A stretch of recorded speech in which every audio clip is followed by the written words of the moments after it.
Hey guys, welcome back. In this lesson, we are going to talk about closing loops.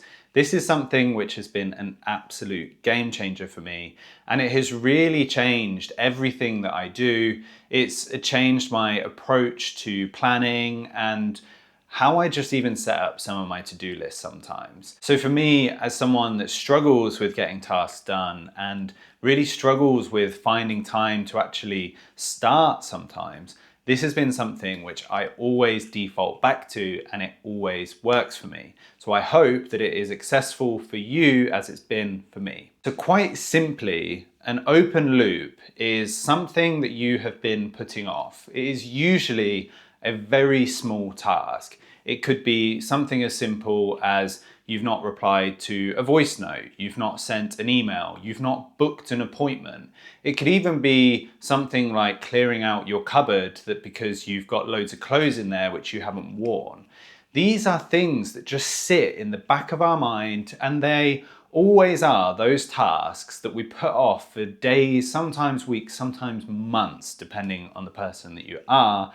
And then when we actually do it, it will take us 5 minutes, and we sit there and we think, why on earth did I wait so long when I could have just got it done? And it's because they're usually tedious tasks, they're boring, they're things that we don't want to be doing because we would rather be doing the things which we enjoy. We'd rather be working towards our goals, we would rather be distracting ourselves, or we would rather just be enjoying life. So I don't blame you that you don't want to do these smaller tasks, but I'm here to tell you that if you can close some of these loops, you will start to see that you have a bit of a clearer mind and almost like a clearer runway to actually start getting some of these bigger tasks done, because there's nothing in the background to almost just take up some of your energy and take up some of your sort of subconscious thought process, which ultimately will reduce a bit of your anxiety. It will reduce some of the stress that you feel when you sit down and you just think,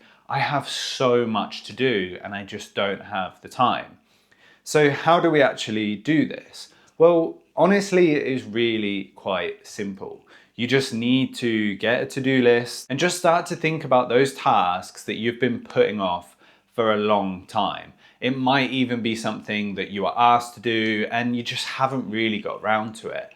And if you can do this and you can start to tick them off, what it also does is it starts to build momentum, because some of the goals that we've set throughout this course and some of the goals that you have for yourselves, they'll be long-term to medium-term goals. There'll be things which will compound over time. There'll be things that you will find yourself working towards over months, sometimes years. Whereas some of these small loops that we're keeping open, as I say, it might be a 5-minute task. It might take you half an hour, it might take you an hour. But the point is, if we can tick these off, we get that sense of achievement. We get that sense of, oh yes, I did something which I've been putting off for a while. And that can really start to build momentum, not only because we are clearing mental space and we are clearing capacity to be able to work on other things, but also because we actually tick something off. I don't know if you actually use to-do lists, but whenever I use a to-do list, I will write the things which I don't even need to do. So for example, if it's 11 in the morning and I'm writing a to-do list of these are the things I need to do today, I will write on there, wake up, have breakfast, have a shower, brush my teeth, the things that I've already done, because then you can start ticking them off and it gives you a sense of purpose and a sense of achievement. So you're not just looking at this list of 3 things or 10 things thinking, how am I going to get all this done today? Where do I start? If you can actually start your to-do lists with things that you've already done, it gives you a sense of, oh wow, look, I've already ticked 4 things off today. And that can make you feel more productive. It can drive some momentum forward to actually get some of the other tasks done, because you're not just looking at a long list of things to do, you're now looking at a list of long things to do, but you've actually ticked some things off. So you feel a little bit more fulfilled. And it's just little things like this that can almost, for me, hack the brain.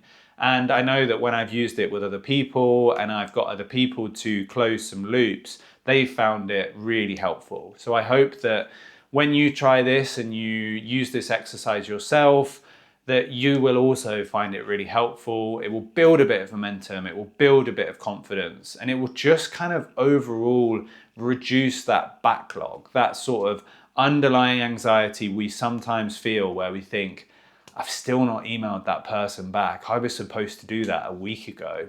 So if you can just sit down, take some time to close those loops, it should make a huge difference, because when a new task comes in, you won't be thinking, oh, I need to do this task and I still haven't done those three. You'll be thinking, well, I've done those three and now I can put all of my energy into this task. And this is honestly a task that you can do at any point. But what I've found is it works really well when you are feeling stuck.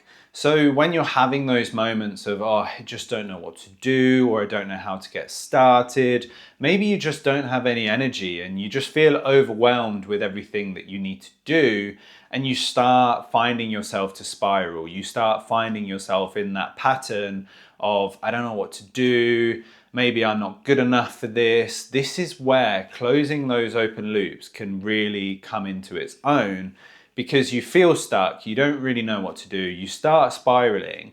But instead of allowing that spiral to continue, if you just take 5, sit down and just write open loops, you can just tick one thing off that loop list. Well, you're no longer stuck because you've started doing something and you've started actioning something, which is going to start building momentum. So as I say, this is something that you can do at any time. It can be something you do as a weekly ritual, maybe at the start of the week, maybe at the end of the week, whatever works for you.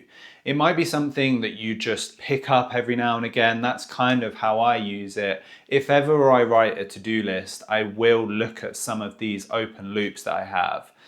But equally, if you are feeling stuck or you're just sort of having a bit of a low energy day, this is the perfect thing you can do, because you will just start to get a sense of productivity, a sense of momentum, and a sense of achievement that you might not have had if you just gave into the spiral and you just allowed yourself to get distracted and just put off some of these tasks, which are probably only going to take 5 minutes. So I hope this has been really helpful. I hope you start to use it. And thank you very much for your attention. And I will see you on the next one.